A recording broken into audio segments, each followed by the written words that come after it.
Thanks for clicking on the video. My name's Tom Alsop, and I'm going to show you 3 technical flaws that you're likely to develop if you try to imitate the Alcaraz forehand. So obviously, if Alcaraz comes for a lesson, I'm not going to say, hey, Carlos, forehand's rubbish, mate. Let's change it. But I think some of the things he's doing are not ideal, especially for the average tennis player. Now, the first problem I see with Alcaraz's swing, and not necessarily for him, he seems to be doing all right, but it's the finish. It's this wrist position. It's a very vulnerable wrist position, and the strings are facing the floor.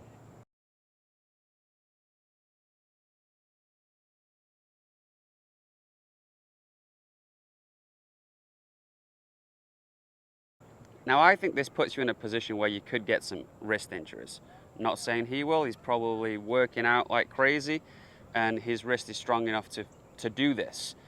But I know if I did this, I would get wrist injuries. I think a better position and a more technically sound position is to have a neutral wrist and to square up the racket head on finish.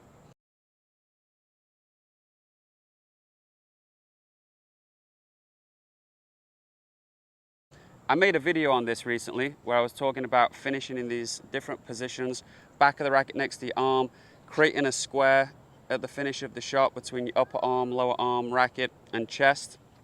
I'll leave a link to that video up here or in the description below. But if you can finish in these positions, it allows you to move the racket through contact very smoothly, very efficient, and it just gives you a technically sound swing path. I think by finishing in this position here, not only are you a little bit vulnerable, but I can imagine people getting here. Well, I've seen it. I don't need to imagine. I've seen people getting into these positions by doing really loose things through contact.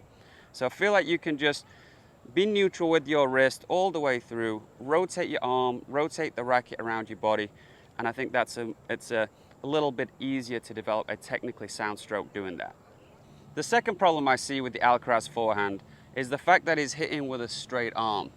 We had this with Roger Federer for the last 20 years. People trying to imitate the Roger Federer straight arm forehand.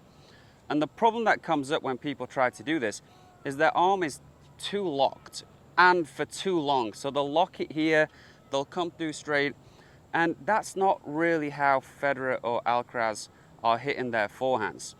Yes, their arm will be straight, but it'll be very loose. And they're trying to get a long way from their body to get a little bit more power, but it's a very loose shot, and I think the average tennis player, when trying to imitate either Alcaraz or Federer, end up getting too straight for too long, and not only is the arm locked, which is never good, but also they lose the ability to make adjustments because, if you see these images of Alcaraz, you can see his arm is quite flexed on many of these shots. And people who try to imitate the Alcaraz forehand seem to practice it to the point where their arm is just locked and can't make adjustments. So if a ball comes a little bit close, they end up in this position instead of being able to just bend the arm and make an adjustment.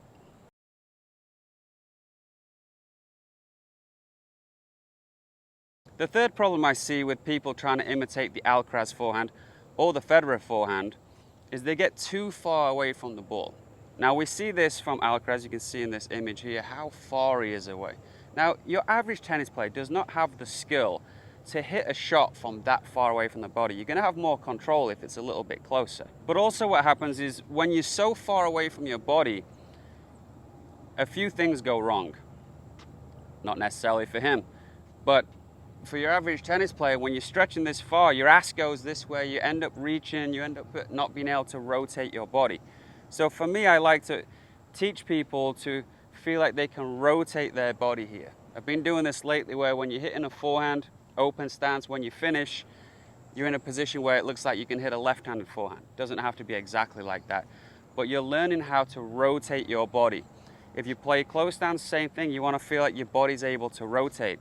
And if you're so far away from the shot, what tends to happen is you have to hang back to be able to sort of work as a counterbalance for how far you're reaching for the shot. Now, all of these 3 things are connected.